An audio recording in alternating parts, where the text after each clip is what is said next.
for Mo? Won't tell you a story from way back. Truck down in Dickie Jack, this big Mo. Wee-la-la, little Mo. Wee-la-la, four-eyed Mo.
Hi, everybody. My name is Jimmy Sapienza. We're the Five Guys Named Mo. We hail from Pittsburgh, PA. Quick introduction here. Louis Schreiber on the saxophone, Mr. Steve Treadle on drums, and taking up two guys named Mo, Lefty the bass player, also known as Keith Stebner, the Nelson Padiddle Orchestra. We're going to take you to a Saturday night fish fry courtesy of Louis Jordan and his Timpani 5. Are you ready, fellas? Sure. 2, and you know what to do.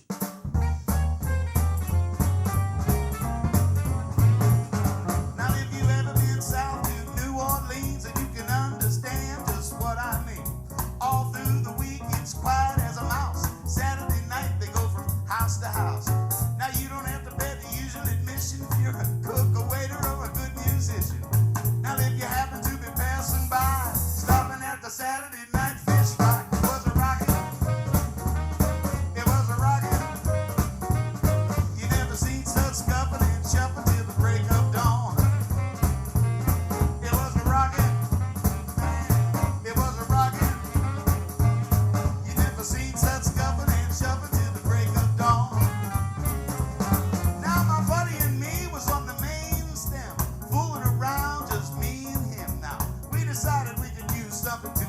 So we went to this house on Rampart Street. We knocked on the door and it opened with ease. And a lush little miss said, "Come in, please." Before we could even bat an eye, we was right in the middle of a big fish fry. It was a rocket.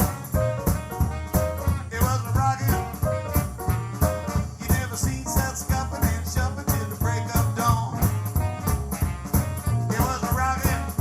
Man, it was a rocket.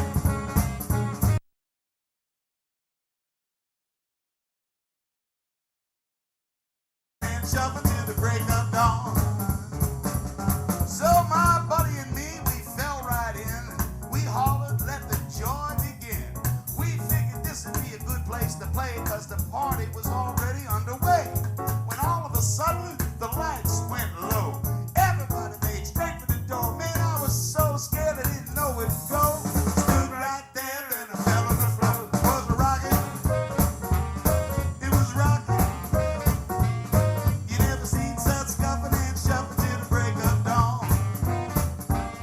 It was a rocket. It was a rocket. You never seen such scuffing and shuffling till the break of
I told you these dudes was bad.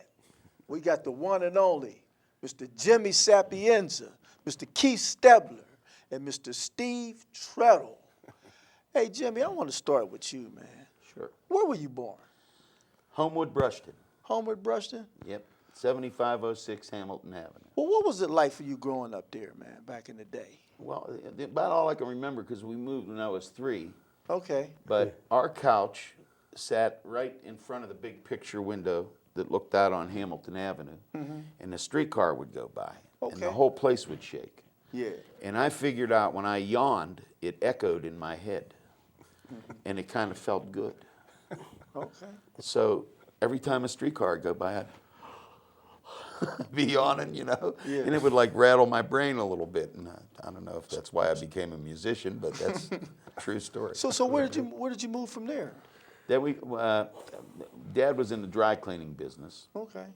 and we had a store over on the north side, and business was real good. This was back in the 50s, and so he moved out, built a house out in Forest Hills, and we had a guy build it for us, you know, and eventually we packed up our stuff just like the Clampetts. Yeah. And we went out to the hills. Well, what was it like for you growing up there, though? What did you do for fun, It man? was sort of like a Leave It to Beaver kind of neighborhood, you know. Yeah, well, what did you And do I for sort of fun? looked like Jerry Mathers, you know, little chubby guy with with the little hairdo, you know. Yeah, but what did you do for fun, man, as a kid? I know fun, I used to ride bikes and Well, I relay I races was into around. sports a little bit, baseball a little bit, but I did piano lessons when I was a kid. Oh, did you? I used to grab the 87 Ardmore and take the streetcar into East Liberty as they call it. Yeah. And May McKenzie was my teacher, and she was a Scots lady. She's from Scotland, very stiff and formal, but she taught the mate technique. This guy, I guess from the early turn of the century, M-A-T-T-E, I believe the way you spell it, but the way you hold your hands and everything, and your piano, your fingers are percussive hammers, basically, you know, but a lot of good that did me. I had to finally get Keith Stebner into the picture. You know. Well, how old was you then? What was it about the piano that caught your interest and made you want to start even playing it? Well, we had a piano. My sister played piano. The whole family was musical. My grandfather was the first guy to play a musical instrument on KDKA radio. Is that right? He was in Victor Sodek's little orchestra at KDKA. This is in the 1920s. And he worked as a calligrapher. He was a very artistic, creative guy, musical, artistic. And when they were doing the test patterns for KDKA, the early testing, they called him out of the calligraphy shop to come because they knew he was in the orchestra. And he played his clarinet and he played the different tones that they base the, when they cue up with the pitch tones, they used his clarinet. And then he played, I think, a song called Annie Laurie, which was a Civil War vintage song. Stephen Foster, somebody like that, wrote. And when he retired, they gave him the gold watch and, a nice little mention of the fact that he was the man that played that. And we have a little article clip. Yeah. Are we good? Oh, okay. I was hearing voices. Yeah, so I was like, wait a minute, I don't drink no more. Yeah.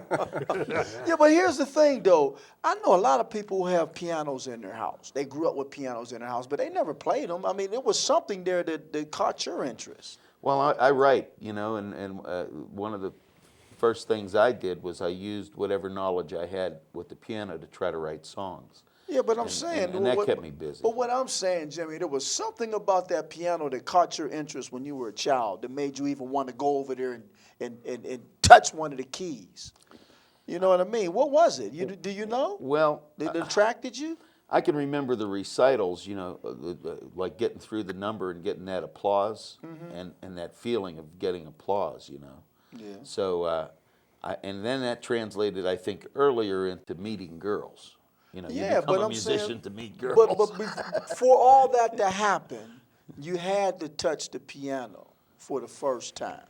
Yeah. That's my question is, what made you want to do that? What was it about the piano that caught your interest? Because I mean, just cause of you know, you got a piano in the house doesn't mean that it makes you want to play it. I mean, there was something there. Did you ever think about that, or do you know? I did. You know, it's funny you mentioned that because my mother just sent me a bill for all the lessons. With interest, you know. So I owe her about 39 grand. Right.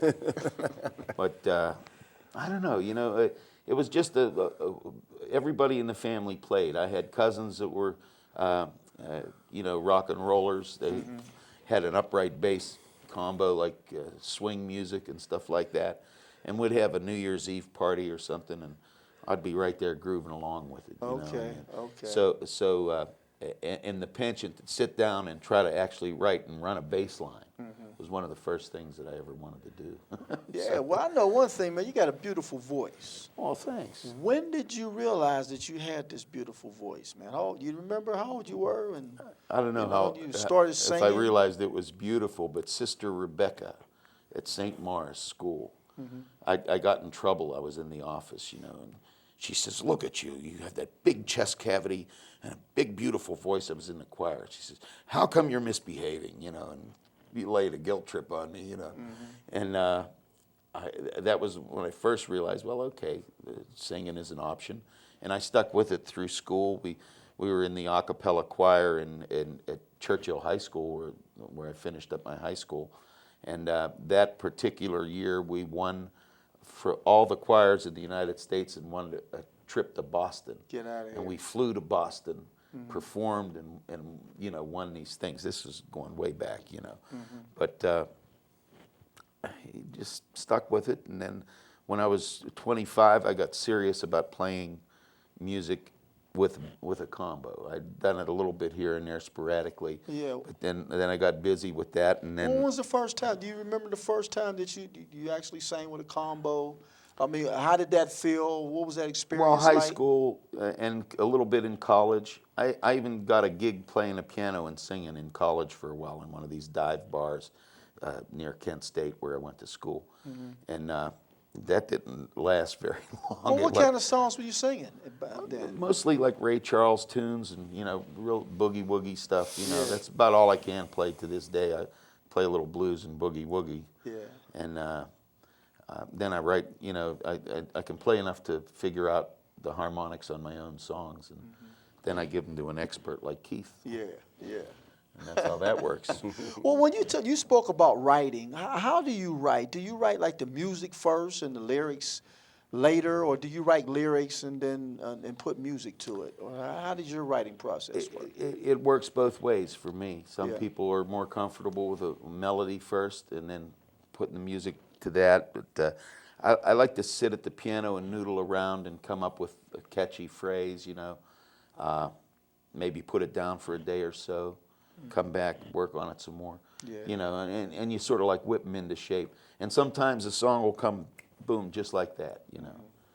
Like I'll write a novelty song to just get the wheels going sometimes, you know, with crazy lyrics to it, you know. And those will come out real quick, you know. But then getting the stuff of substance usually requires, you know, you hone it into shape and buff it off, you know, and fix it up and make Yeah. it right, you know. Right. Now, the Pittsburgh song, how did that come to you? Did that just come to you all at once, or did you over time, or? Well, all Pittsburgh had, to my recollection, as a song was the pawn shop on the corner. Yeah. You know, so first line of the song, we're in Hawk, right? So I thought, wait a minute, there's all these great songs like Chicago and New York, and I left my heart in San Francisco. So the verse of the song names a lot of these famous city songs, which is an artful steal, you know. I say you can leave your heart in Frisco, make it big in old New York, lose the blues in Chicago, you know, bet your bottom dollar you lose the blues. And so I employed those little tricks in the front of the song, and then that helped me write the rest of the song. Is that right? And then later on, I didn't realize it, but a horn player was playing the arrangement, and he says, man, those changes are real close to Birth of the Blues, which, go figure. But isn't it true, right, Keith? Birth of Yeah, Blues. Birth of the Blues. You know Bertha? Yeah, she's a little blue right now. Yeah, I know. Try to get through a narrow doorway and Yeah, this doesn't work. yeah. But so that's how that works, and the songwriting thing is probably the most natural thing of all of it. Yeah. And singing, ties it all in. It's a Right. nice package. Then you get guys like this to back you up, like Steve Treadle. Makes it all Keith work. Wow. Stebner. Yeah. Well, look here. I've seen you live, man, and you look like you just enjoy what you're doing. But Right. there is a recording process that we don't get a chance to see you in the studio.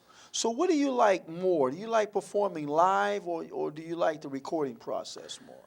I like recording a good live take Yeah. flawlessly. Is that right? And that's a rare bird, right? So when you get one of those, you go, oh yeah, where it just, everything swings nice. Because the problem with the studio, one of the tricks Sinatra used to use was he would bring 32 people into the studio, so he wasn't performing in that, the sterility of a studio. He had an audience to play to. So it's funny, but everything tonally, personality-wise, when you're working to people, it brings you alive. You feed off other people's energies. Like I'm feeding off of your energy right now. Oh yeah. Yeah, I hope the battery's going to make it through to the end of the session. No, but it's true. Yeah, you get that magic from an audience that you can't get in a studio. But then the studio is, you have the opportunity to do something over and over again until you perfect it. You can really fine-tune things. But then sometimes you got to know when to put it down, just like the artist painting a canvas. Where's the last stroke? When is that coming? So. Well, what about when you look back on all your musical career? Are there any most memorable moment that sticks out? Did you like to share with us? Yeah, the guy at remember the old Hotel Webster in Oakland? There was a place called Pinocchio's, and I think the gentleman's passed away now, and he was a nice guy, but one of those club owners that sort of had the, kind of, and we were there, a duo, not Keith, this was another piano player, this is going way back, and I think the agent booked us in there for like $110 for the, $55 a man, right? And at the end of the night, got paid, and he says, oh, kid, when they call you kid, you got to watch. He says, I really like the way you sing. Next week, bring the drummer. I said, okay, I'll call the agent. You kick up another $55. He said, oh, no, same money. Same money. Yeah. So I said, well, I'd have to be, I said, I'd have to be crazy or you'd have to be crazy. And as soon as I said, you'd have to be crazy, he went, and he pulled a gun out of his pocket. Now he's waving this 30. It was silver. That's all I remember. The bartender was over there, and all of a sudden he's frozen. And he says, "I'll blow a hole through you and your speakers too." I just backpedaled. Okay, see you next Friday. I'll bring the drummer. And of course, we never showed up again. Wow. Just crazy stuff like that. Yeah. Gunfire sort of sticks in your mind. I don't know why that is. Yeah. The Sundown Room. Did you ever play the Sundown Room on yeah. 50? Remember that? Yeah. That was another place. Sundown Room. That time I landed up underneath the piano. A guy came in and just decided to unload a clip into the ceiling. Wow. Like, boom, boom, boom, boom, boom. Yeah.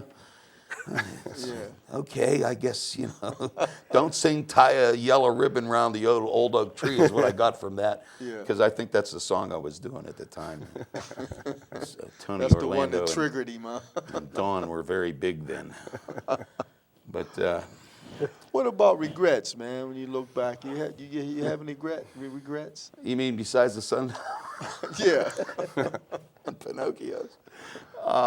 Not really. I mean, if I would have continued going to college and get the degree and get a big day job and all that stuff, I don't know that I would have been any happier. And music has given me a chance to really express myself. It doesn't make you a rich person, but I paid the mortgage on the house, working, and we all. I'm sure we could all use. Anybody want to send money? Just send money. Don't even think twice about it. Just Right. We were just talking about that before we did the session. You know, the mortgage payments and all the bills coming due. And, Oh, yeah. And then what happens when the economy has a downturn? The first thing to suffer is live music. You know? Entertainment. We used to do, back in the 90s, we were doing 30, 40 weddings a year. You know, Saturday night weddings where you making real big money and eating pigs in a blanket and all that stuff, you know, all that good food. You know? And now, I mean, I think I have like 8 or 9 on the books for 211 coming up. I mean, it's not over. There's still a chance to book more, but it just is a lot. And you got to work really hard to get the bookings. That's a job within itself, which these guys don't always understand that, I don't think, sometimes. Well, is there anything that you have not done that you would like to do? Well, I was in the Air Force. I got to fly in airplanes. I did a lot of crazy stuff like that, you know. But I guess maybe get more travel in, you know, before the man punches my ticket. I'd like to get to Europe, and maybe it'll happen. You know, we might take the Moza. We do the tri-state area pretty good. We have that covered, you know, and we'll go south and sometimes hop on a bird and go here and there and play. But my handle is have band, will travel. There you know, go. so if you're watching, I don't think they're watching out in Canada somewhere. Oh, yeah. We This might, is- but if we're going international, global. just Internet. letting you all know that we can make it to your gig. Just give us enough notice and enough money. We'll travel, huh? That's right. Yeah, well, I tell you what, man, I think I speak for everybody, man. We appreciate you sharing your talent with us, man. You are a real enjoyable entertainer. You're more than just a singer, man. You are an entertainer, man. I'm a And ham bone. Look, we love you, know, man. I was the class clown. You know, I was always trying to crack the teacher up or get the kids to laugh. You know? And the performance thing, again, it's I think if I'd have been born tall, dark, and handsome, I'd have never become a musician. You know, everything would have just come to me. You know, but having the being on the short side, a little chubby, you better be funny. Or you're not going to meet any girls. Yeah. That's what it breaks down to, meeting girls. I met my wife, Paula, hi honey, love you, and the kids. I didn't meet the kids, they came after, you know. But Paula came to the brewery one night over here on the north side, about 4 blocks from where we are right now. And she laughed at all my jokes, and that was all it took. That's all it took. Right. Well, I tell you what, man, we sure appreciate you, like I said, man, and thanks for sharing some of your life with us. Well, thanks. I want you to pick Keith's brain now. Man, you know what? I got some serious questions for this dude, because this guy, man, he's phenomenal. And I'm talking about the one and only, ladies and gentlemen, Mr. Keith Stebner. Yeah. Also known as Lefty the bass player. Lefty the bass and player. And the whole Nelson Padiddle Orchestra. The Nelson Padiddle, all that. Padiddle. Nelson Padiddle Orchestra. I like to start off.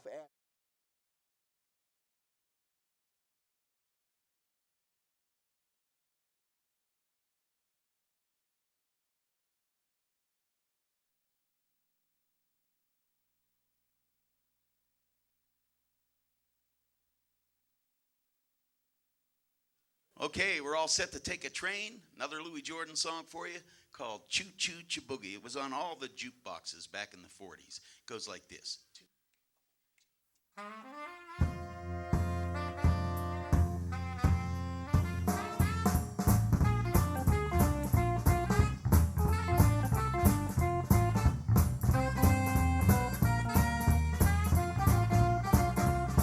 Well, I'm headed for the station with a pack on my back. Tired of transportation in the back of a hat. Love to hear the rhythm of the clickety clap. Head along some whistles, even smoking a stack. Pal around with Democratic fellas named Mac. And be right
like to start off asking you where you were born.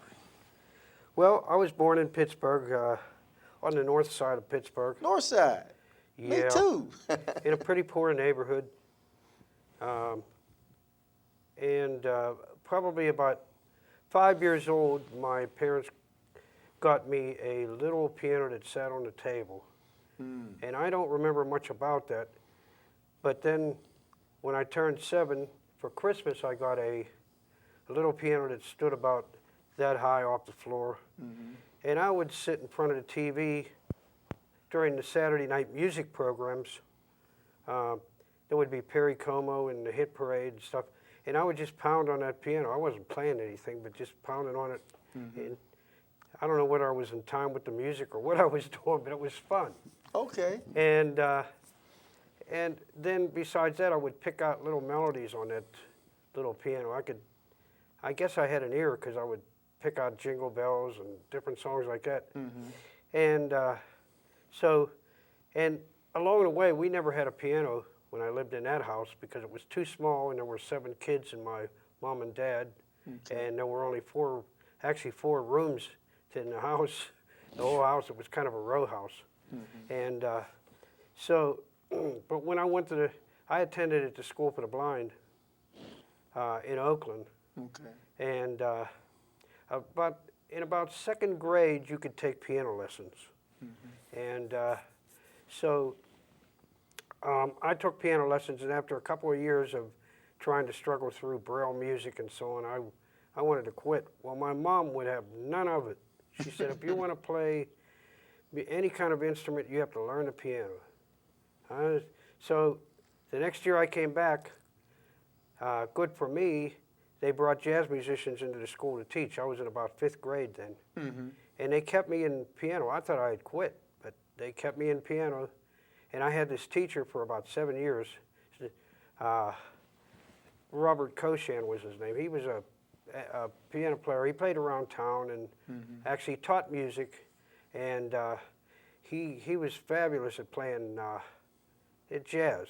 So he was teaching me standards and teaching me all about music, which I wasn't really learning before outside of reading Braille music and not understanding what I was reading. Okay. And it's hard to read Braille music, so. But, so he kept me on the Braille music, but along the way I was learning all about chords and scales and so on. And by the time I got in high school, and we had little combos at school, and they'd send us out on different programs where there were organizations that were charitable to the school, and we would perform. So we got experience that way. And by the time I got to the end of high school, I could actually go out and play jobs on the weekends because I knew enough music by then. Get out of here, man. Well, let me ask you this. Do you remember the first time that you actually played in front of an audience? Well, that would have been probably when I was at the School for the Blind. Well, what was that? What was that experience like for you? Were you scared, nervous, or? Yes, I was, very nervous because the thing was, as long as people were talking and not, half paying attention to what I was doing, everything was okay. But if you could hear a pin drop and they were waiting to hear what I was going to play, it was kind of scary. But the first time in front of a live audience probably was at the school because we had an assembly program in the morning, and oftentimes they had somebody that could play piano play a piece before the assembly program was over or during the assembly program. And usually it was a classical piece, and so I sat down and played a really difficult Chopin piece, and I got through it because I learned it by rote mostly, and note by note. And I was very nervous through it. And to this day, I don't remember how it ever came out, except that people were astounded that I could do with both hands, different things with both hands, because the piece was difficult. You were playing in 3 in your left hand and playing in 4 in your right hand. And that was probably the first performance before a live audience. Get out of here. But I've always said that, if then, if, like I said, if it was like an audience that was talking a lot and half paying attention, it was kind of fun.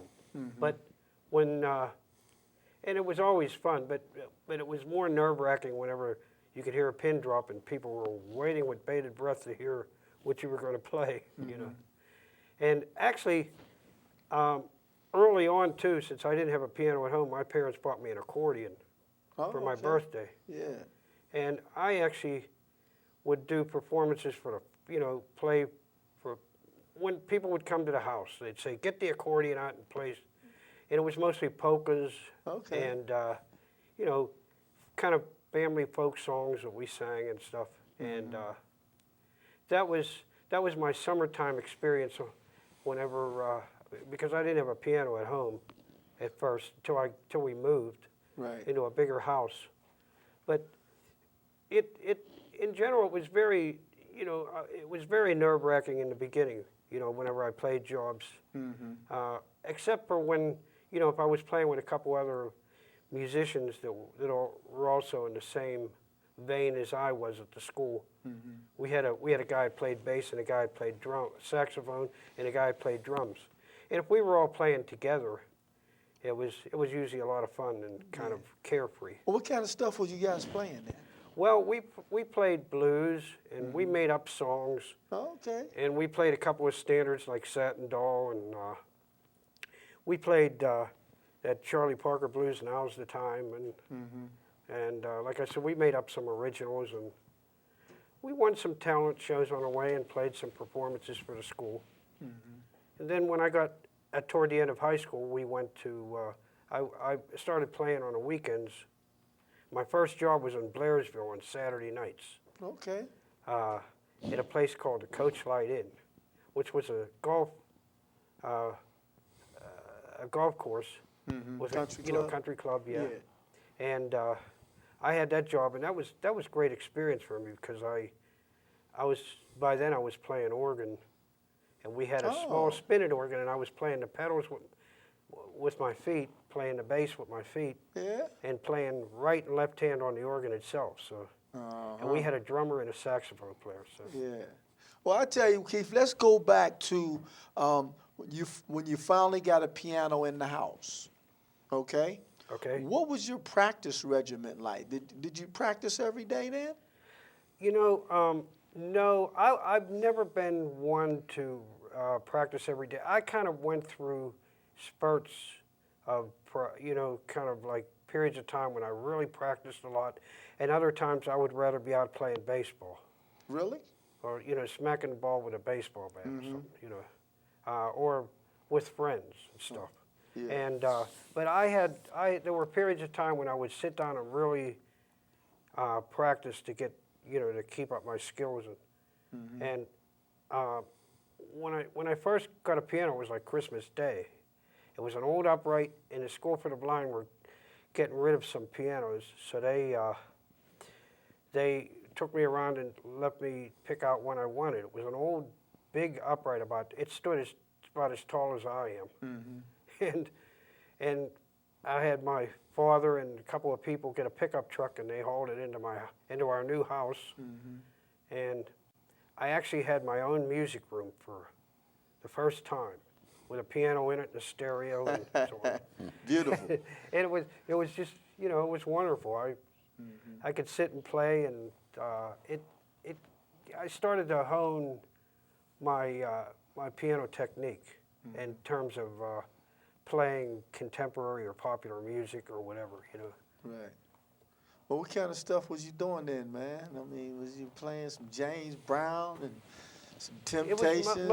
It was mostly standards. I kind of, whenever I got into jazz, I kind of didn't rebel against rock and roll, but I thought that was, at the time I thought that was kind of below me because the chords were pretty simple. Pretty elementary. Yeah, pretty elementary. You know, so I was into this, listening to Oscar Peterson and Bill Evans, and because, you know, at school, the teacher, he had all those albums, and he would let us listen to them. So I was mostly playing standards, like Take the A Train, Satin Doll, probably Well, there were a couple of popular songs at the time, like "Raindrops Keep Falling on My Head" and stuff like that, you know. Yeah. But those were it was great because I would just sit down with a record pretty much and learn the music that way. Speaking of records, you remember the first time that you went to the recording studio and did some recording? What that experience was like for you? Yeah, actually, that was it was in 1976, I believe it was, and it was a local group. It was a guitar player, Butchie McGee. You might know him. Yeah, I know Butch McGee. Yeah, and he had his band then, and he wanted me to play on a 45 that they did. That was one side was called the Berg, Right. and the other side was called Bicentennial. And he gave me, you know, we practiced a couple of times, and it was the first synthesizer that I had, which was an ARP Odyssey, and I had a Fender Rhodes, and we recorded over on Wood Street at that studio. What was Asterix. Asterix, yeah. Asterix, yeah. Right. When you had to go up all those steps with all that heavy Right. equipment. Yep, Ralph's up there. Ralph. But, you know, yeah, Ralph. Yeah, but it was a great experience. I actually, I really wasn't too nervous because we had worked out pretty much what we were going to do, and we just played the songs down and played the parts in. But it was a great experience. It was like different than, you know, playing the usual live jobs and so on. And Right. you kind of had to have the thinking of, well, this is going to be heard from now till eternity, so somebody's going to put that record on. And that 45, it actually did get some play on WAMO. Yeah, it did. It did. I remember hearing it. And and actually I found out that about 5 years ago in England, they were into the American old 45s from America. And that was one of the records, and it actually was number 9 on that chart. All right. It actually got up into the top 10. Yeah, ain't that something? That was like so many years later. That, you know. Well, let me ask you this. When you look back on all of this, man, do you have any most memorable moments that stick out in your mind? Geez, there's so many of them.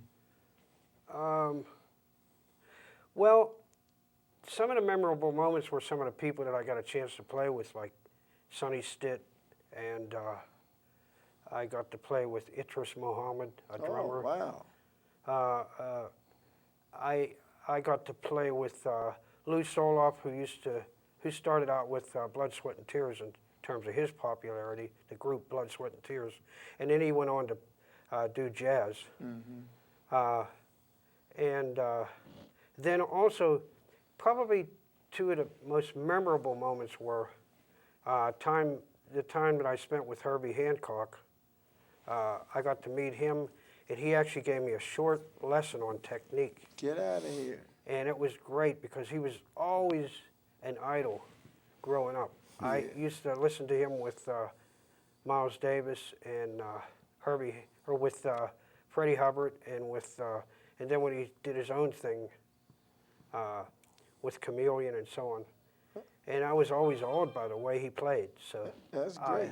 and then I also had a lesson with Johnny Costa, the piano player that was with Fred Rogers, and Mr. Rogers? Mr. Rogers. You Yeah. got to be kidding me. Hey, look, we're going to take a short pause, but when we come back, man, I want you to tell us about that, all right? Okay. Ladies and gentlemen, we're here with Jimmy Sapienza's Five Guys Named Mo. We'll be right back.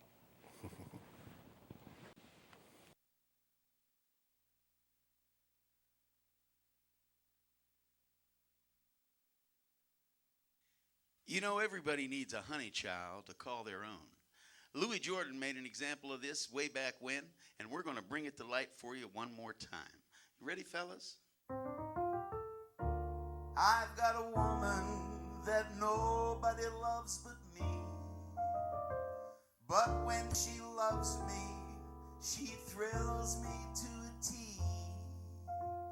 She's got arms like a blacksmith and feet like a beam, the ugliest woman that you've ever seen. And she don't dress in style, but she's my honey child.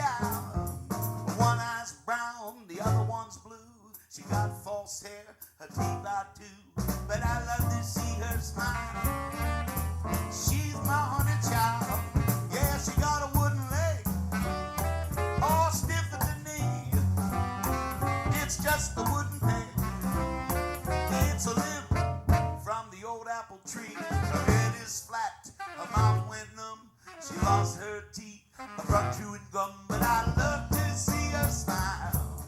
She's my honey child.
Yeah, she's got a wooden leg, all stiff at the knee.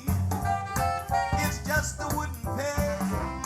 It's a limb from the old apple tree. Her head is flat, her mouth went numb. She lost both teeth from chewing gum, but I love to see her smile. She's my honey child. You know why? She's my honey. She got plenty money. She's my honey child.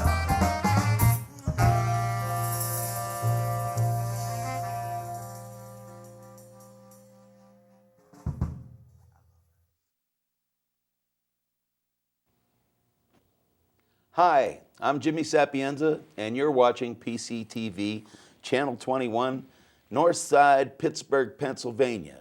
If you're watching on Verizon, it's what, Tim? Channel 48? 47. 47.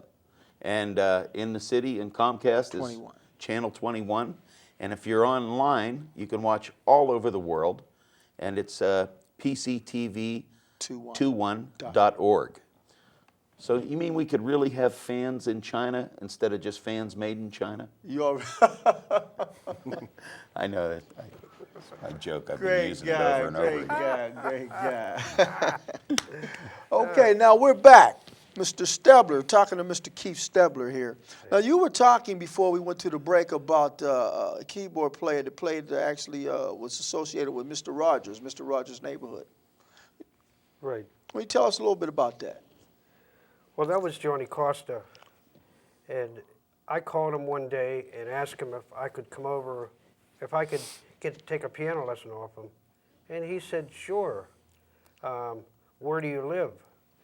And I said, well, Mr. Costa, I'll have my wife bring me to your house. And he said, oh, that would be fine. So I went to his house. He took me down the basement, and for 4 hours, I turned my tape recorder on. He told me to bring a cassette machine that would record, and he gave me a 4-hour lesson. He made me play some illustrations, which I was very scared to do, being around him. But and he showed me a lot of technique, especially with the left hand. And his thought was that a lot of people can play piano, but the real piano players have a good left hand. Mm-hmm. So that was the technique that we mostly concentrated on. And he was very, just hearing him play live like that was, and all the flourishes and the little improvisations that he would fit inside just a couple of bars of a song was pretty incredible. But, Yeah. And he was very gracious. He really, when my wife came back, she had taken my son to a park, and when they came back, he played Mr. Rogers for him, the leadoff song, "A Beautiful Day in the Neighborhood." Right. And he and his wife Helen were very gracious people. Yeah. Now, would it be safe to say that he was pretty instrumental in you developing that monster left hand that you now have? Well, there were a lot of people along the way that helped out with that. Is that right? Another musician that I knew real well and got together with frequently was Groove Holmes, Richard? the jazz organ player Yeah. from Philadelphia. And when he would be playing in Pittsburgh, I would go to wherever he performed, and we would spend time together after his job, and he would take me home. He would take me home, ride me home. And he was very instrumental also because his left hand was, I always thought, was the best left hand as far as an organ player, playing left-hand bass. And then another fellow was Ray Brown, who was also a local person, local musician, a bass player, famous bass player. And I always listened to him playing with Oscar Peterson, and I really enjoyed how he helped to set up a song with Oscar Peterson and just eased into the song, playing bass. And it was just, it was incredible. And so it taught me to listen to good piano players as far as the left hand goes, and also bass players, good bass players. Yeah, that's incredible. Now, here's what I want to know, man. How did you run into Jimmy? How did that all come about? When did you guys beat at, man? Well, over time, we kind of got together. He called me up one day and asked me if I wanted to play a job with him. He said he needed somebody to play. Did you when he called you? Did you know him? I kind of knew him from the past, but didn't really remember much about him. He used to come and sit in whenever I played with this trumpet player, Rick Maroney. He would come and sit in and sing a song or two. And so I kind of knew him, but I knew of 5 guys named Mo. And I had heard, their music along the way. So I told him, let me have whatever music you have, and I'll just go through the tapes and learn the music, and we'll go from there. So, Yeah. And that he did. so I played a couple of jobs here and there with the band, and eventually I became the main guy to play piano. And shortly after that, we did the first CD called Jitterbuggin'. Yeah. That's cool, man. Well, I tell you, man, I sure appreciate you coming on here, man, and sharing some of your life with us, man. You're an extraordinary musician, man. It's such a pleasure to know you and hear you, man, because you are, sure enough, and I think, Jim, you'll agree with me, man, the backbone of all this thing, man. Yes, indeed. Thank you very much. You know what I mean? Yeah. Thank you. It's a pleasure being here, and thanks for having us. Yeah, you's a bad dude. Ladies and gentlemen, Mr. Keith Stebner.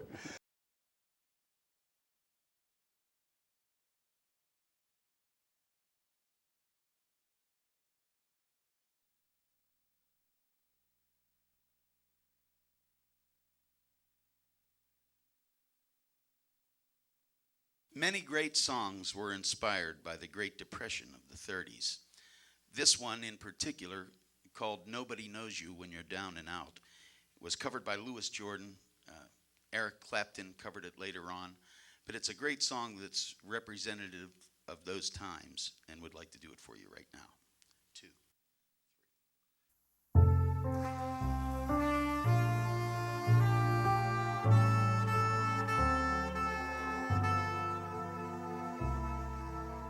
I once lived a life of a millionaire. I spent all my money, I didn't care. Always taking my friends out for a good time. I bought champagne, gin and wine. Then just as soon as my dough got low, I didn't find a friend, no place that I go. If I ever get my hands on $1 again, I'm gonna squeeze it and squeeze it until that eagle grins. 'Cause nobody knows you when you're down and out. In your pocket, not one penny, and your friends, you haven't any. Then soon as you get back on your feet again,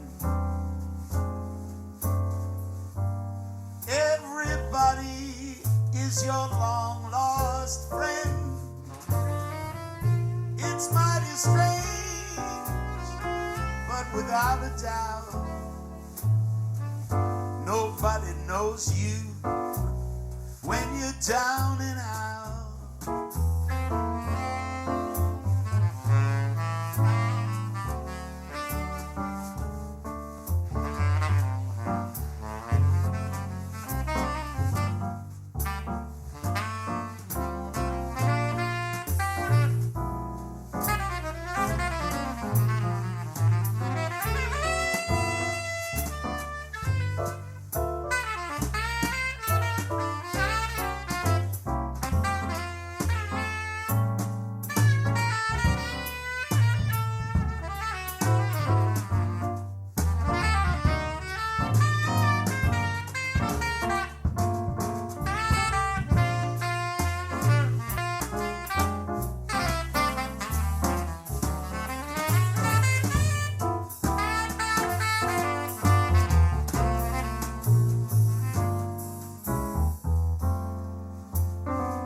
Yes, nobody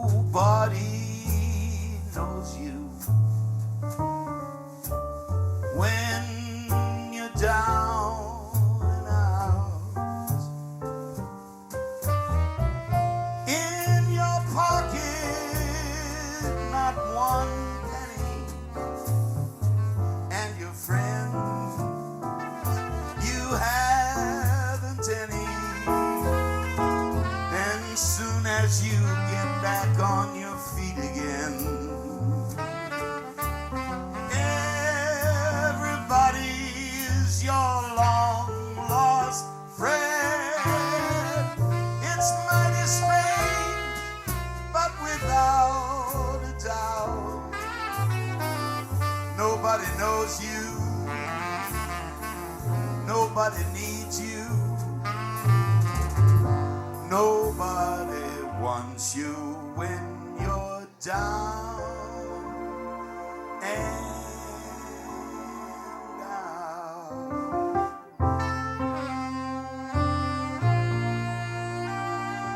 Hey man, you got $5 you can lend me?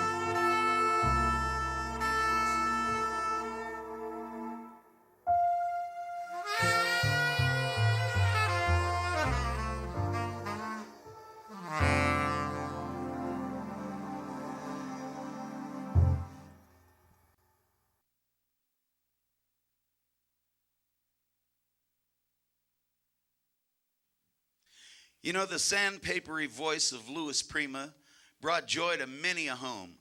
They say you can't be Italian and grow up in a house without a Louis Prima record. So that's what happened to me. This is one of the signature Prima songs called Just a Gigolo. Are you ready, guys? 2, and you know what to do.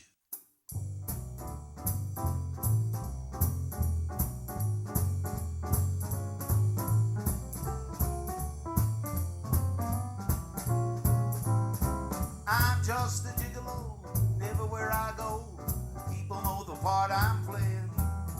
Paid for every dance, selling every romance. Every night another heart betraying. There'll come a day, youth will pass away. What do they say about me? When the end comes, I know they'll say just the gigolos. Life goes on without me. I'm just a gigolo everywhere I go. People know the part I'm playing. Pay for every dance, selling every romance. Every night another heart betrayed. And there'll come a day when youth will pass away. And what would they say about me? When the end comes, I know they'll say just a gigolo. Life goes on without me. 'Cause I ain't got nobody. I said nobody cares for me. Nobody cares for me. I'm so sad and lonely. I wish some pretty baby would come and rescue me. Oh, mama, well, I sing a little love song long into the night. It's gonna be my one and only honey, love, sugar, baby. I ain't got nobody. I said nobody cares for me.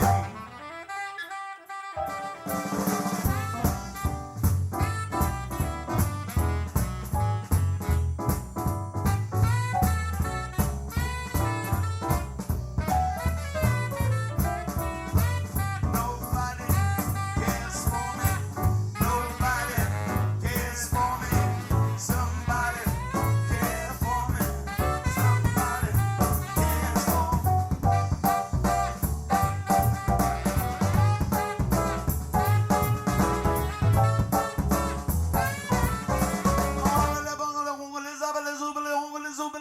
I ain't got nobody. I said no one. I ain't got a soul. No, nobody. I'm so sad and lonely. I wish some pretty baby come on up in a little picture to come and sit down. Well, I sing my little love song all night long.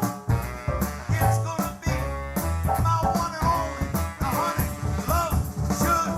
Well, I ain't got nobody, and nobody cares for me. Nobody.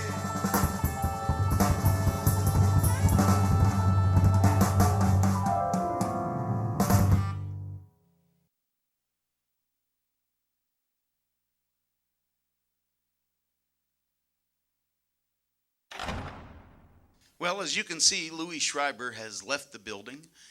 And in replacement form, we brought in Mr. Kenny Blake. And I'm sure you're going to enjoy Kenny. Kenny's internationally known all over the place. Kenny has fans in China. I got fans that are made in China. But I wrote a song. Should we do my song? Absolutely, absolutely. This is Jimmy Sapienza's incredible and accurate appraisal of the city of Pittsburgh, Pennsylvania. I love it. Great. A little better than the pawn shop on the corner, I hope. We'll see. Let's give it a go. You can leave your heart in Frisco, make it big in old New York. You can lose the blues in Chicago. I won't sell those cities short. You can roam from Nome to San Antone, then Memphis to LA. But if yins ever come to Pittsburgh, and then it's for sure you'll want to stay. Come see the Steelers and the Pirates. What a town. Have a ball. Hail the Panthers. Cheer the Penguins. Because Pittsburgh has them all. And you can ride the subway underneath the city. 3 blocks where 3 rivers meet. The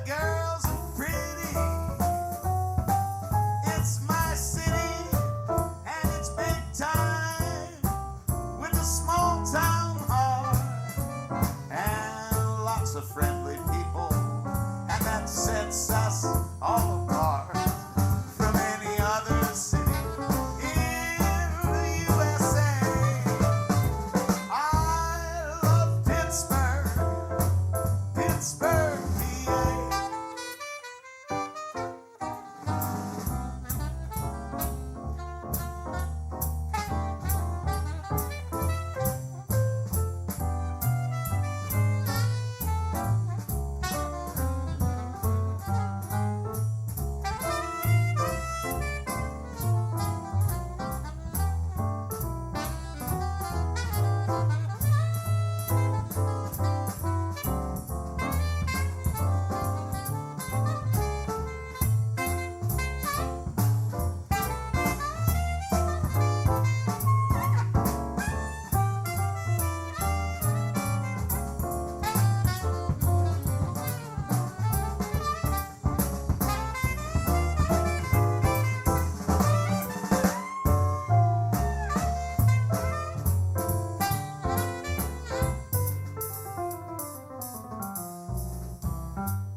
From the airport through the tunnel to the city,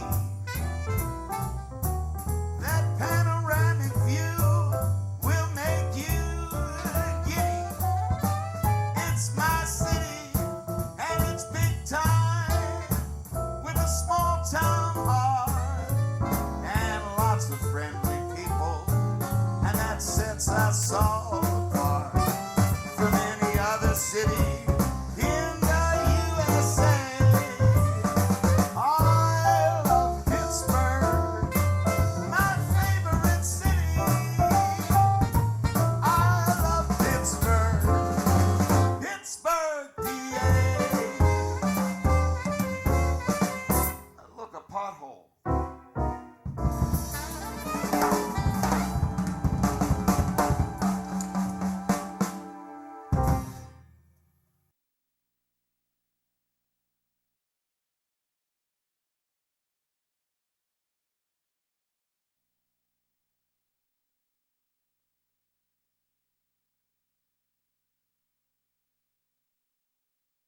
When it comes to Frank Sinatra songs, oh, we could pull out the obvious ones, New York, New York, I've Got You Under My Skin.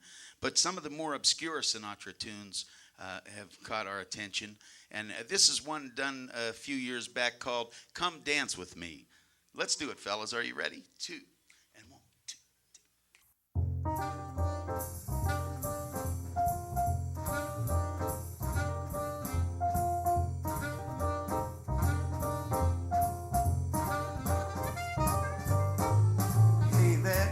Put on your bassy boots. Come dance with me. Come dance with me. What an evening for some terpsichore. Pretty face, I know a swinging place. Come dance with me. Romance with me on a crowded floor. And when the music swings, what lovely things I'll be saying. Dancing but making love, set to music playing. When the band begins to leave the stand, folks start to roam as we wing home. Cheek to cheek we'll be. So come on and dance with me.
be saying for what is dancing but making love, set to music playing. And when the band begins to leave the stand, folks start to roam as we wing home, cheek to cheek we'll be.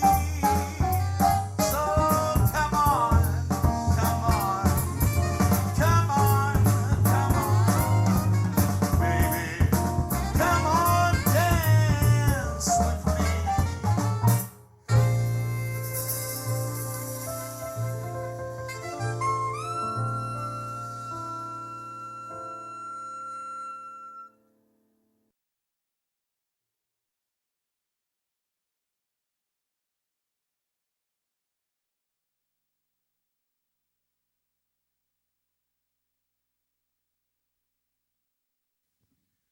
Yeah, Louis Jordan brought the blues from Brinkley, Arkansas to Chicago, all around the United States.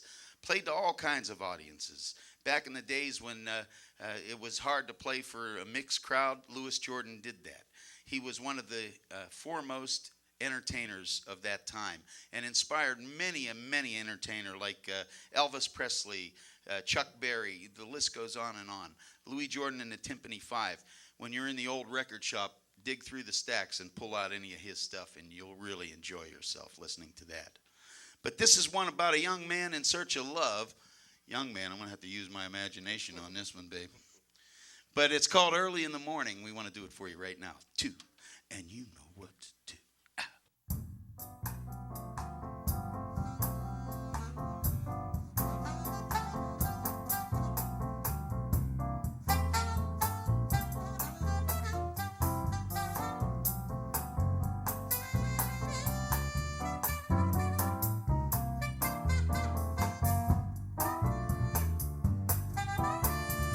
It's early in the morning, I can't get right.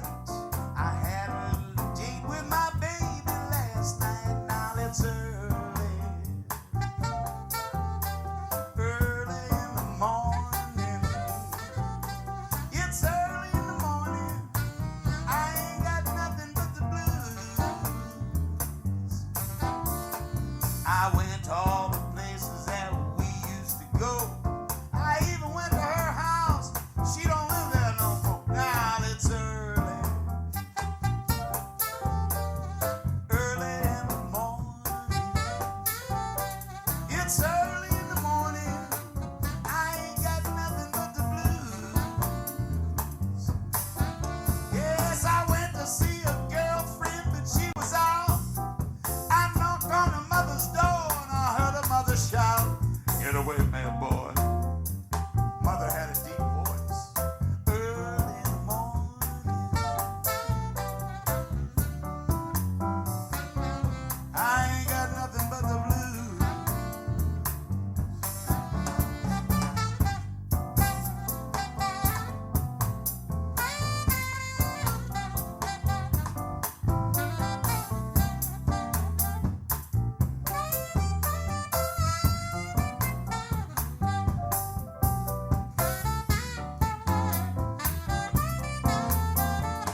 but the blues.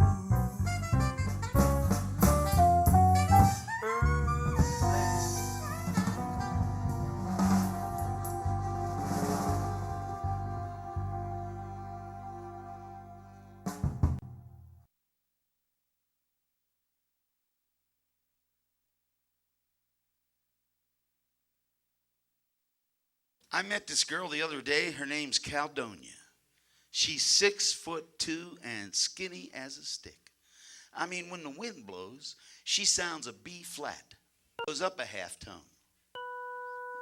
She's a reed, but she ain't an easy reed. In fact, I'm gonna explain it to you right now. You ready, fellas? Let's go knock on that door. 2, and you know what to do.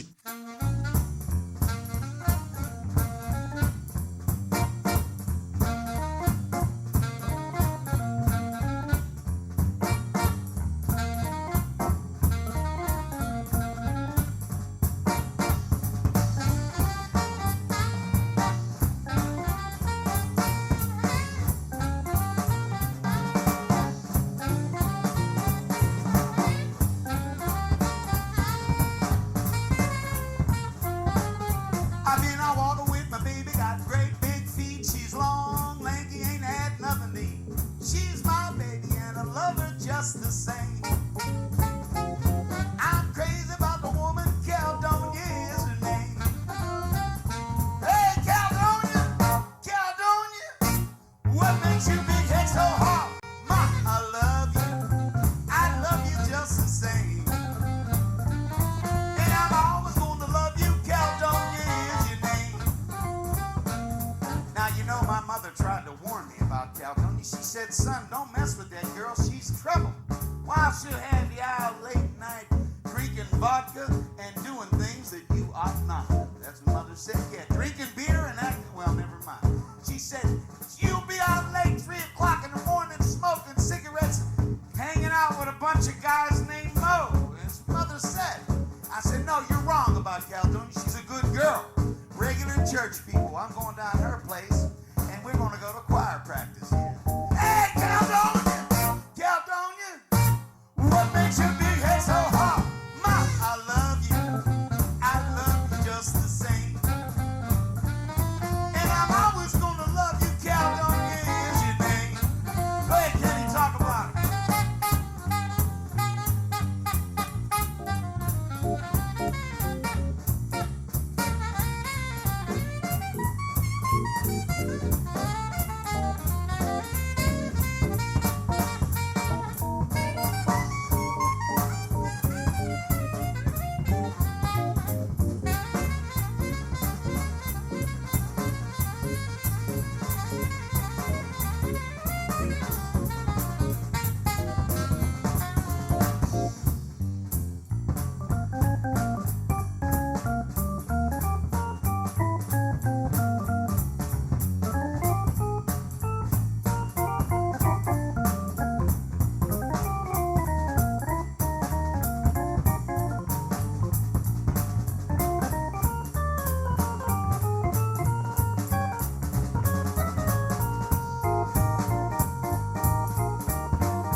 But I didn't.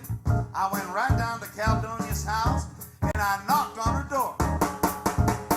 Open that door, Richard. Yeah, I know you're in there. That's my friend Richard. Yeah.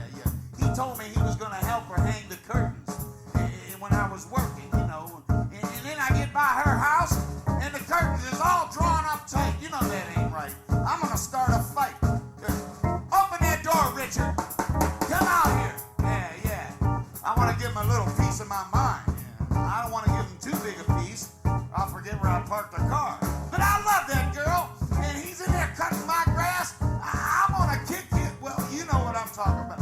I want to give him just one more chance to open up. Yeah. Hey, Caldonia!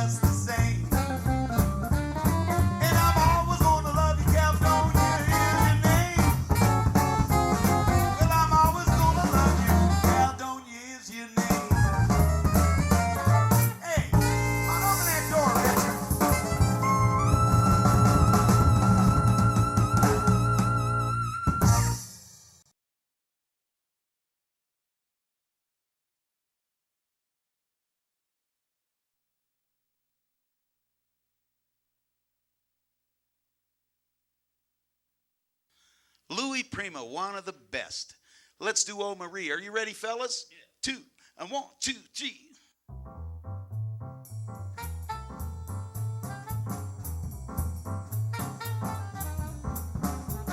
Oh Marie, in your arms I'm longing to be. Oh baby, tell me that you love me.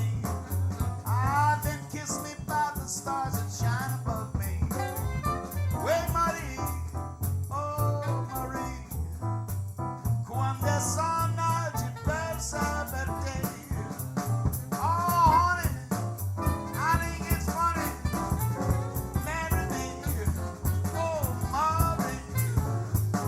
Wait, Marie, wait, Marie, quando sono de versa verde.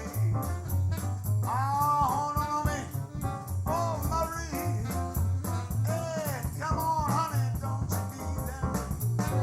Yeah, Marie, oh Marie, in your arms I'm longing to be.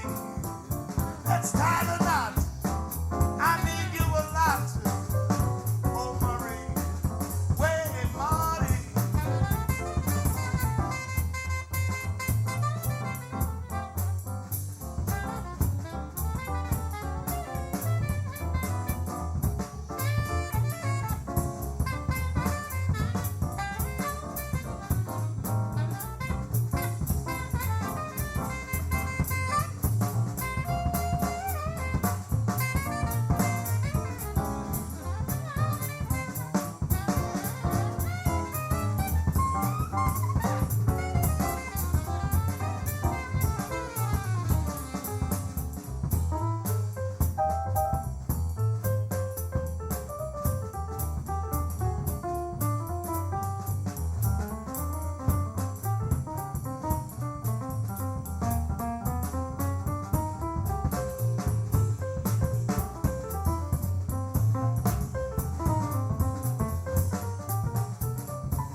Oh Marie, ah Marie, in your arms I'm longing to be.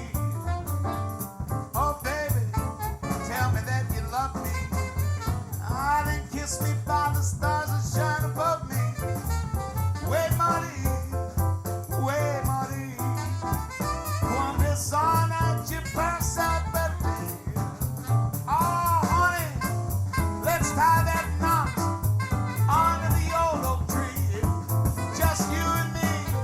Oh, what we could do, baby, if only you would say yes to me. Oh, Marie, wait, Marie.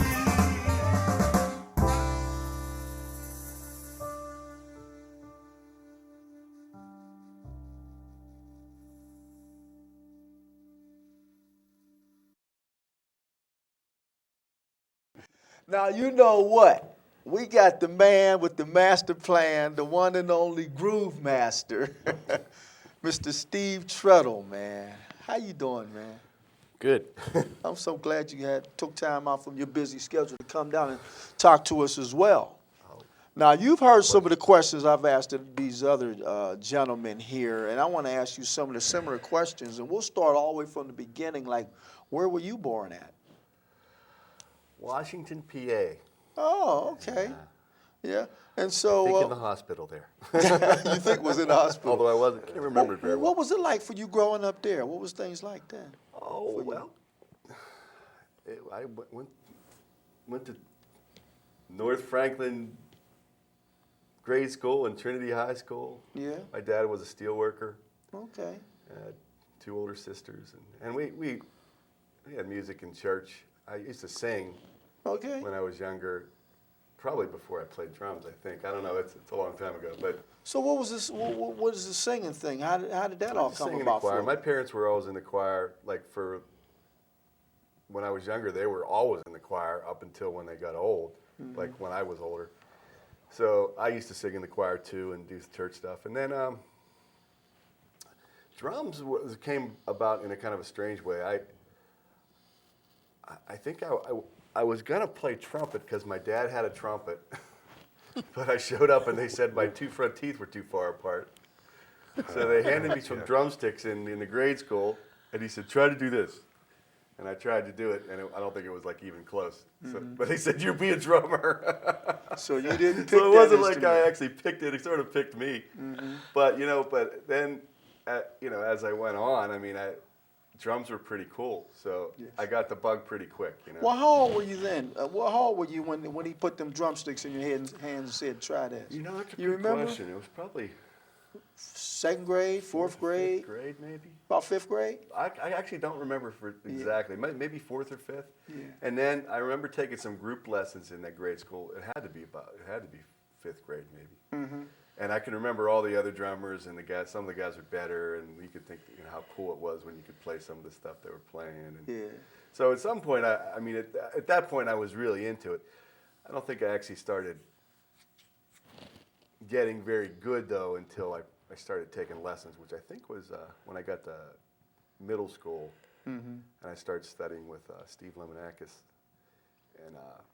but I think it was between 6th and 7th grade where I started studying. Like I think I started in the summer, and that's when I really kicked in because he really taught me more as a percussionist. I used to do mallet percussion, xylophone, and marimba, and I was real into that too, along with the drum set. So it was. At that time, I was as much into that stuff as I was in the drum set. So. Yeah. So you you must have liked it because when they put them drumsticks in your hand and said, "Well, try this," you did try it, but you didn't walk away from it. You stuck with it. So, I mean, do you know when you really started digging it? You say, Drums "Man, are cool. Yeah. I mean, I knew drums were cool right off the bat. Yeah. And especially when you see like your better players and them playing cool stuff on drum set and how people respond to it because it's cool, hearing drums. I mean, when I first started, I probably was doing more mallet percussion simply because I was better at it at that time. And it's not that I didn't want to pursue. It's not that I didn't pursue drum set too. I was sort of doing all of it together. But at that time, I was, there were other guys that could do the other stuff, and I was able to do that stuff better, so I did more of it. But then shortly after, I started playing in bands, and I started pretty young doing that. And so I was really into drum set too. It's just a matter of honing your skills and getting the equipment together and getting your hi-hat cymbal and for Christmas, and then your ride cymbal for your birthday or whatever. Yeah, building that. Yeah. Yeah, you got to get a drum set together first. Yeah. Well, let's talk about. You said you started playing with some bands. You remember the first band you played with, and what that experience was like for you? That's a good question. Yeah, I think my first band was. I had some buddies down the street who had a band, and they played in the basement, and they were basically doing rock tunes. And at that time, I think I got turned on. I think one of the first albums somebody gave me was like Kiss album. And of course, when you're in 6th, 7th grade, at the time that was pretty cool stuff, And drumistically, I mean, everything was fresh and new back then, so I thought it was the greatest thing in the world. So I really learned like probably every drum part on the album. So these guys down the street were playing the tunes, so so they let me sit in on drums, and I think pretty shortly after, whoever their drummer wasn't there anymore, and I ended up playing drums for either them or a version of that band, and we actually did gigs. I mean, I think we were playing gigs when I was like eighth grade. We were actually doing some paying gigs back then, so it started pretty young. Kind of crazy. Yeah, man. You know, I know there's a lot of drummers, man, watching, and they want to know, man, what was your first drum set, man? My first drum set. Yeah. It was a Premier. Oh, Premier. Blue, silky looking Premier drum set that my parents bought for me. Probably paid way too much for it. But yeah, I used that drum set for a long time. That was a Cadillac kit, man. Oh, I got my well, I don't know Premier. about that. But I tell you what, I got my use out of it. That's for sure. Yeah. I used it for a lot of years, and then even after I kind of got rid of it, it did the rounds then too. I would see it every once in a while, so people would buy it. So Yeah, it got yeah. its use. So let me ask you this, man. What was your practice regimen like? Did you practice a lot? Yeah, I mean, I did.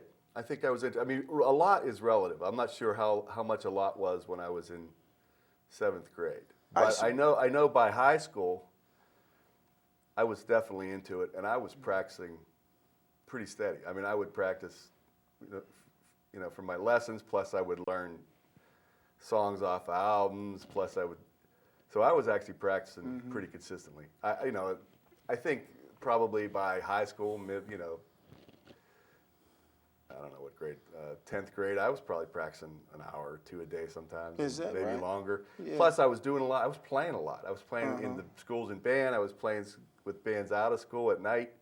So I was actually, with practicing, I was actually, and I was studying. I actually did, practice my classical stuff, and I practiced my jazz stuff, and so I was pretty diligent about it. Your rudiments?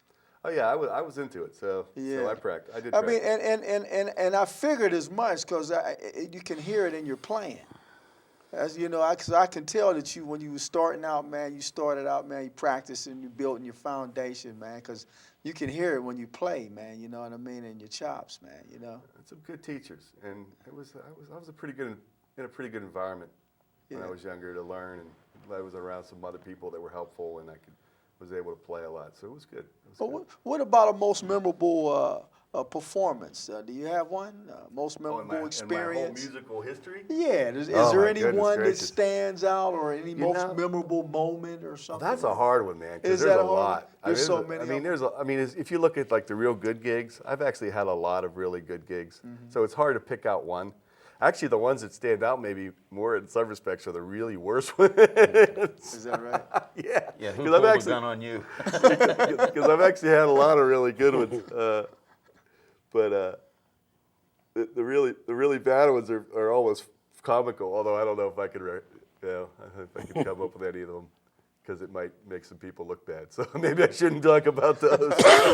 What about the largest crowd you ever played in front of? Can you remember that? What was that? Oh, I've done some gigs with some pretty huge crowds. I did when it was called Starlake. I mean, I did, and then Okay. Post-Cadet Pavilion, and Yeah. I did gigs in college that were huge. I did some rock and roll gigs back then. Plus, that's a good question. I don't know I know I've done gigs with probably 25, 30,000 people, I think. Now, what's that feel like? Oh, it's great. You're on the drum riser, man, and It's all great. 20,000 people going like this here, man, to your beat. Oh, I can remember in when I was, I can remember doing gigs in Pittsburgh that had a lot many people that were a blast, and it is an energized thing. Like Jimmy was saying, when you got the crowd feeding you, and you don't just got a club worth of people, but you got 30,000 people, there's a lot of energy put, especially if they're listening to you and paying attention. Yeah. And it's very exciting, and you definitely there's an intensity there. But I remember in college I was doing this rock gig, and this is probably before I had done a lot of these type of gigs. This was one of the first ones where there was really a whole lot of people there, and I could just remember standing there before I was playing and looking out, and I was listening to some kind of music they were playing right before we were ready to start, and thinking, wow, this is really cool. You know, and it was, and the gig was cool too, you know. But it was like, you know, it doesn't get much better than this in the musical thing, and it was and thank God I've done a few of those since then, so it's been good. You know. Now, you play a lot of different styles of music. Do you have a preference? You know, I like doing different kinds of things. Honestly, I just like when things are good and they're creative. You know, I like original projects. You know, although sometimes I don't know that those come and go. You know, because you have to make a living. So sometimes I'm doing more or less of those type of things. But of course, Jimmy does a lot of originals, obviously, so that's cool. But I like playing different things. I like doing the diverse stuff. You know, Okay.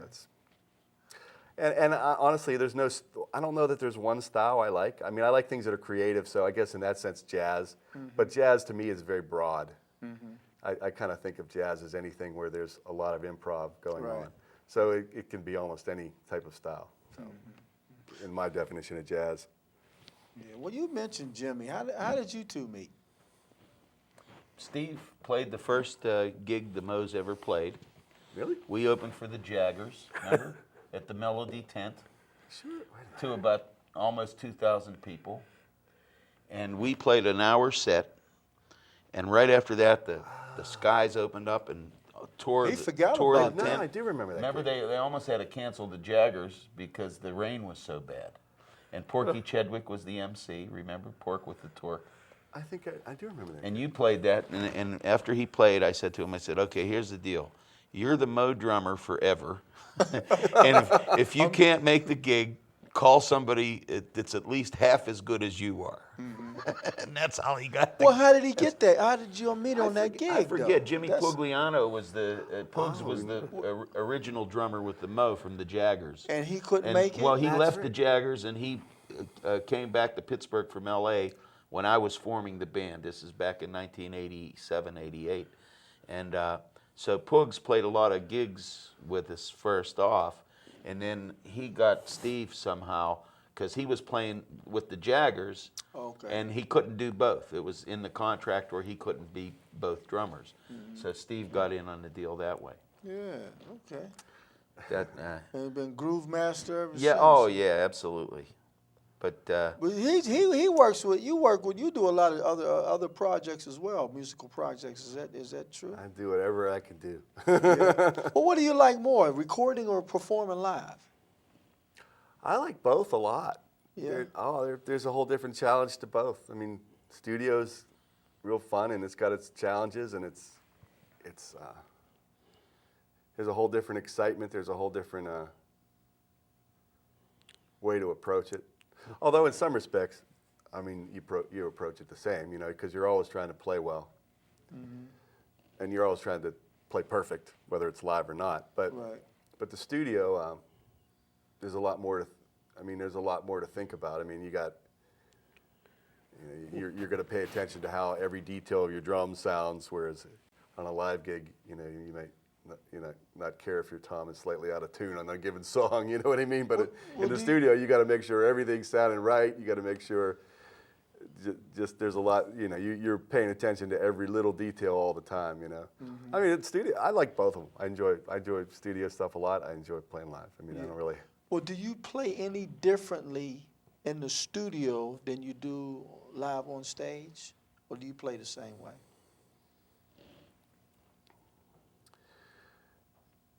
I think it depends on the song you're playing at any given time. I mean, I don't know that I played. Maybe I do play differently depending on what the song is, Well, but it's not really different. Well, let's take the same song.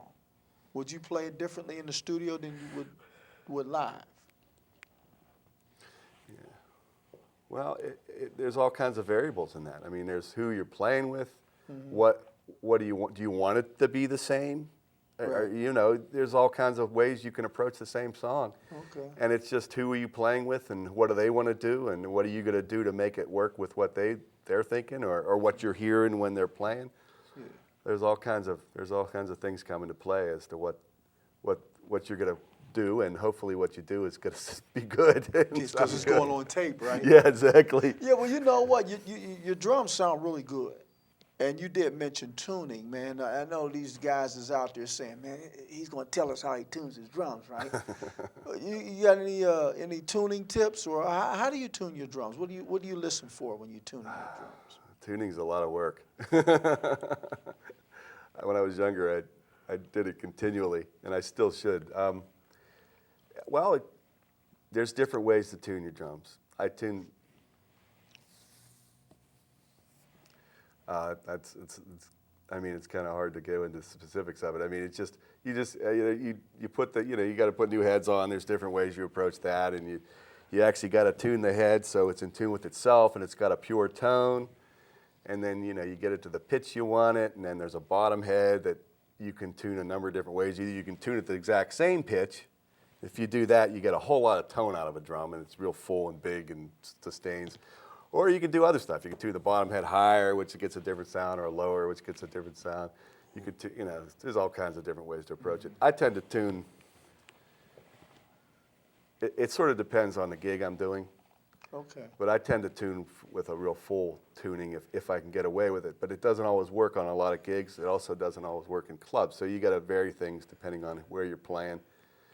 But it's a lot, like I say, it's a little bit of a challenge, because if you have a tuning that sounds good in one place, it's not going to sound as good in necessarily another club. So you got to work to change it. So. Mm-hmm. Well, when you look back on all this, your musical career, is there any regrets? Well, that's a weird way to say it. I don't know. I mean, because I guess in one respect not, because you can't go back and fix what happened in the past. It's what it is.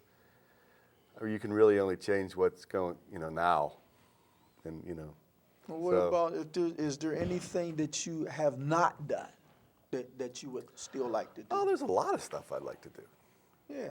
Just name the gamut. I mean, I like to keep. I personally, I like music. I like the creative aspect of music. I like to be my best. Mm-hmm. So it's a constant pursuit of doing that. And that's a continual process. Mm-hmm. And there are a lot of challenges to that, because life is such that you get busy and you got a family, but I really like the pursuit of and the growth, the different ways you can take music and how you can keep growing and learn new things and apply different things in your playing, and I like that. Now, maybe I don't do it as much as I did when I was younger, when I had more time, but I really enjoy that, and that's one great thing about music is you can continue to grow, you can continue to improve, you can continue to do different stuff. Mm-hmm. It's exciting, it's fun. Yeah. So. Well, I tell you what, man, I sure enjoy your drumming, man. It's coming from another drummer, man. You're an exceptional guy, man. We really appreciate you coming on and sharing some of your life with us as well. Thank you very much. I appreciate it. Mr. Stebner, anything that you have not done that you would like to do still? Yes, I'd like to go to New York with an organ trio and really pull out all the stops. Mm-hmm. That would be one thing. And it would be fun to go to Europe again and play, because they really appreciate music in Europe, especially creative, the jazz. Mm-hmm. Well, I'm going to tell you something, man, and I don't know if you noticed or not, but them people are waiting on you right now.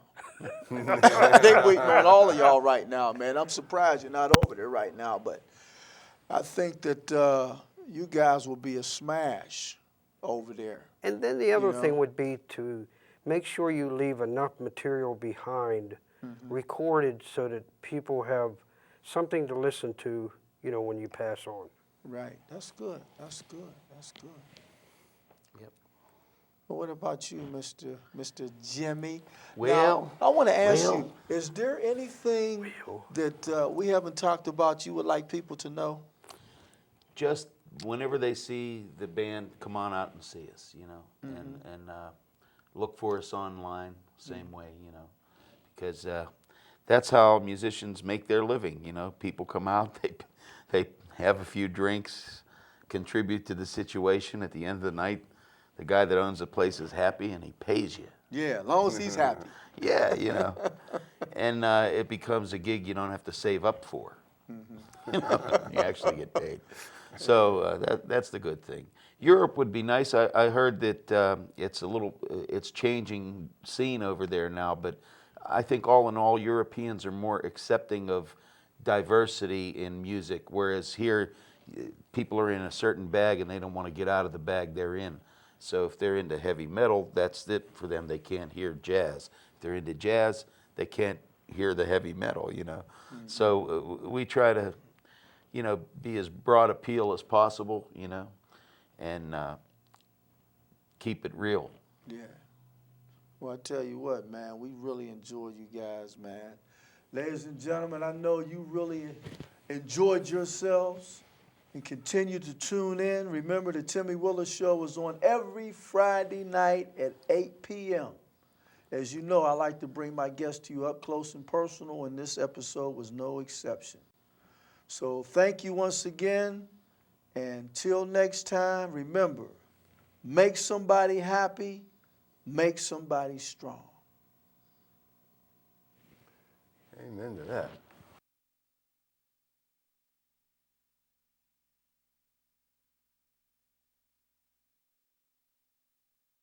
These next two Jordan songs are my favorites. Every day is Christmas in this next song, and we're going to give that sentiment to you right now. Fellas?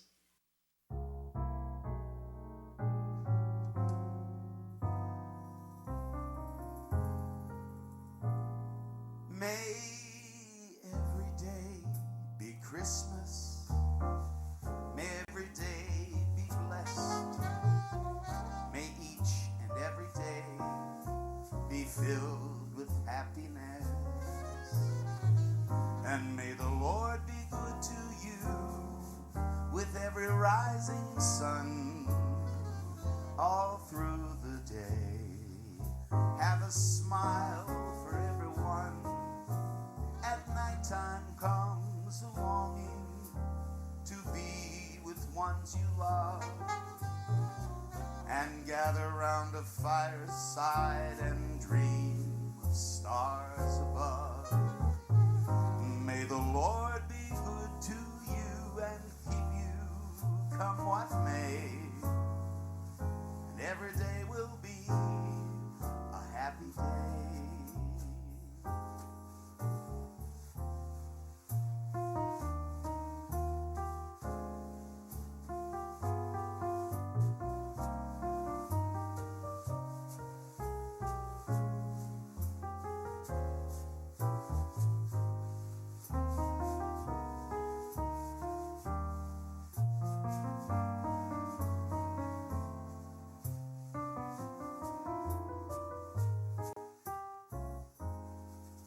At nighttime comes a longing to be with ones you love, and gather round a fireside and dream of stars above. May the Lord be good to you and keep you come what may, and every day will be a happy day. May good things come to you every day.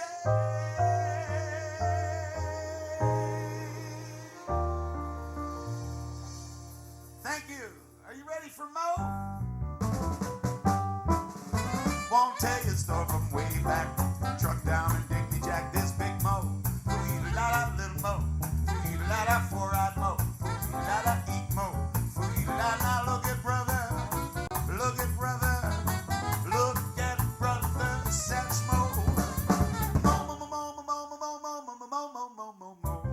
Who is the hit to spin around, makes all the cats jump up and down? Who's the talk rhythm town? Five guys named Mo. When they start to beat it out, everybody jump and shout. Who the critics rave about? Five guys named Mo. They came out of nowhere, that don't mean a thing. They rate high, you'll know why. Listen to them swing.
Detroit and Frisco, make it big in old New York. You can lose the blues in Chicago. I won't sell those cities short. You can roam from Nome to San Antone, then Memphis to LA. But if yins ever come to Pittsburgh, and then it's for sure you'll want to stay. Come see the Steelers and the Pirates. What a town. Have a ball. Hail the Panthers. Cheer the Penguins. Because Pittsburgh has them all. And you can ride the subway on